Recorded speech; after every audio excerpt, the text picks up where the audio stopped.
It's always fun speaking with younger generations about what life was like before the internet. What do you mean you didn't just used to dance in front of a phone? Wait, your phone didn't have a camera? What's a DVD? Like a physical thing? Where was Netflix? Actually, a lot of people forget that Netflix used to mail DVDs to us. And can you imagine at the dawn of this glorious digital age coming our way, if Netflix looked at the technology and said, amazing. Now imagine how many more DVDs we can mail out now. Well, that's what I think our relationship to digital learning is, well, right now. Stuck in 1999, figuring out what to do with our DVDs. It's such a rudimentary way of thinking about digital. And we've all been in that meeting where we've decided e-learning is the way to go. And of course, the usual suspects come out as to why: scale, cost savings, speed. Look, size isn't everything. You often get what you pay for. And speed? Well, if you've ever witnessed an LMS migration, you know that speed is not a factor. Digital. It's the, well, it's not as good as the classroom choice. Or the, but we need to get this to as many people as possible choice. Always the alternative, always the lesser option too. No one is ever excited about digital. Why? When we decide to go digital, what are the conversations we're having that lead us there? We need to stop thinking about digital as the solution for our DVDs. It's time to start talking about the digital advantage.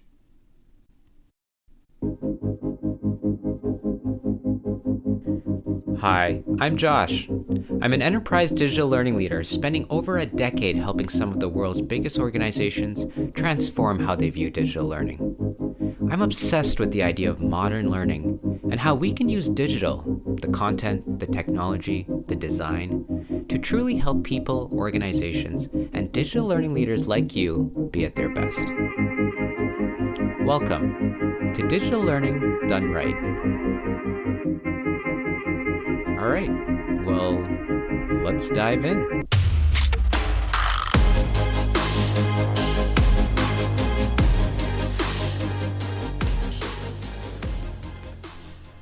Let me quickly define some terms here. When I say digital, I mean using technology to help deliver, create, foster experiences and environments where learning can happen. That ranges from everything from self-paced digital learning content, call it e-learning if you will, to platforms to, well, anything. Anything is possible. It's an intentionally broad definition because it is so often a very limiting term. I've spent my entire career designing digital-first experiences. I've only ever known digital. But my pro-digital bias isn't an anti-classroom one. And sometimes I think the two are pegged against each other when they don't have to be. I know it's a complicated relationship, face-to-face, digital. We've always been threatened by the potential of technology, and rightfully so. But it seems like we decided very early on what digital was and put it in a box. Yes, of course, bring out digital when you need scale and reach and consistency and alignment. But is that it? Is that all we think digital offers us? It's like saying the advantage of social media is that we no longer have to physically mail our family pictures to that distant aunt no one really talks to. If your conversations around digital are just limited to that, you've missed the plot. We often treat digital like an execution tool as opposed to a canvas. You see it everywhere in how we think, whether it's our completion scores, our slideware authoring, or even how we approach the next evolution of technology. We love showing off the flashy features of our new learning platform, with our version of mail-in DVD still sitting on top of it. And no, it's not about making some absolute choice between face-to-face and digital. It's just about leading with the best possible experience. And digital? Well, digital has a whole lot more to offer. So, what's the digital advantage? There's a lot I can go on about here, but let's start with three big considerations to help you have richer conversations around digital with your team. The first is, well, the most obvious one: data. We experience a lot of dying sensations in our world, but I think the question that makes me want to spontaneously combust the most is, which SCORM version are we using here? It's like asking, do you want soul-sucking option A or soul-sucking option B? Sadly, that's the state of affairs most of us have when we approach data. And yeah, data is one of those scary, ugly words in L&D. Maybe it's better to just talk in terms of insight and information. So what if we had more information to improve our experiences? To know what people need more of or less of, or where they want to go next? These are all the things we wish we knew in our roles. Because so often we're relying on the assumptions of a couple of stakeholders that think they know what's best for their learners. Data helps us improve everything, making us better designers, helping learners be better learners. And it actually helps us understand the right way to spend our ever so limited budgets. And no, I don't mean that level 1 smiley reaction likability stuff. I'm talking about designing with data that matters. Data that informs the moment of need, that captures the efficacy of a learning moment and diagnoses learning needs within a performance moment. This is, the entire goal of L&D, to just help us be better. Data is the language you can speak to help achieve all this. And only digital has the scale and sophistication to get you there. So that's data. Talk about an underserved part of why we go digital. The next is time. We all love saying nothing replaces the classroom. But you know what a huge restriction of the classroom is? Logistics. It's hard to get people together. It's even harder to get them away from their jobs. And once they're there, well, we don't actually learn well in one-off artificial environments. We think we do, but we simply don't. We're only just accustomed to it. Truly learning something takes time.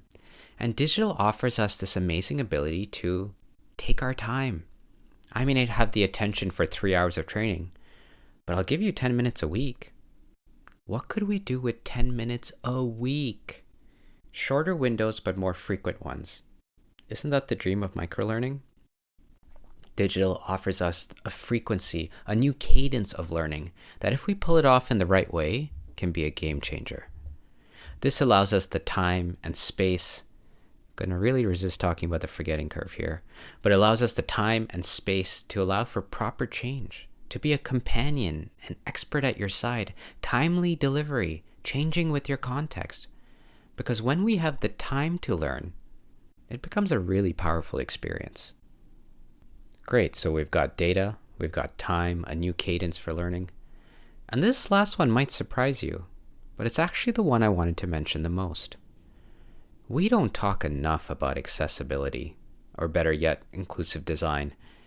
It's that rather large elephant in the room, and depending on where your organization is right now, you're ranging on everything from rigid compliance to, let's just put that aside from now until someone tells us from above that now we need to take it seriously. But have you ever thought about the benefit of self-paced experiences from an accessibility point of view? Motor skills, learning accommodations, there's a whole realm there, screen readers, alt text. And there's a benefit to digital from even just an inclusion point of view. People can see themselves in a training when you're really going for scale. That means more representation than ever. You can personalize more. You can differentiate more. You don't need to depend on a single voice or a single perspective. And it's not like these things can't be done in the classroom, but they just can't be done at the scale and speed as digital. That's how you should be using those terms to your advantage. Data, time, accessibility, inclusion. These are huge reasons that are part of the digital advantage. Ironically, it's actually a really exciting time for learning technology. There's some impressive stuff out there, but our relationship with digital needs to change. L&D has always had the benefit of being the last mover, the least accountable, the one with the most unrefined use of tech. But we have a say in what we want that technology to be and how we use it. It's a choice. It's a mindset. The digital world is getting more sophisticated. Are our learning experiences? Next time you think digital, think bigger, much bigger. Maybe it's a campaign. Maybe it's a game. Maybe it's a data-driven experiment. It shouldn't have to feel like a course or the classroom. Whomever said it needs to remotely resemble that. This is the new digital.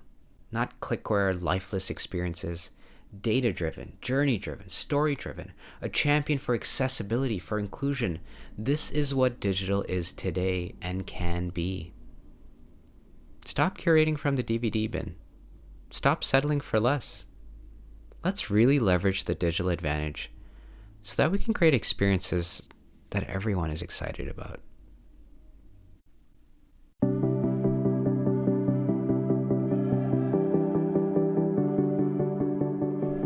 That's all for today. If you enjoyed this, tell a friend, share it with a colleague, and come find me on LinkedIn if you're looking to fight me, or simply to keep the conversation going. Got an idea for a future episode? Let me know.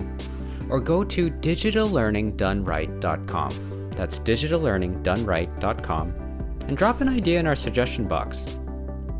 Next time, we'll talk about Call of Duty, Godzilla, and our huge fear of the D word.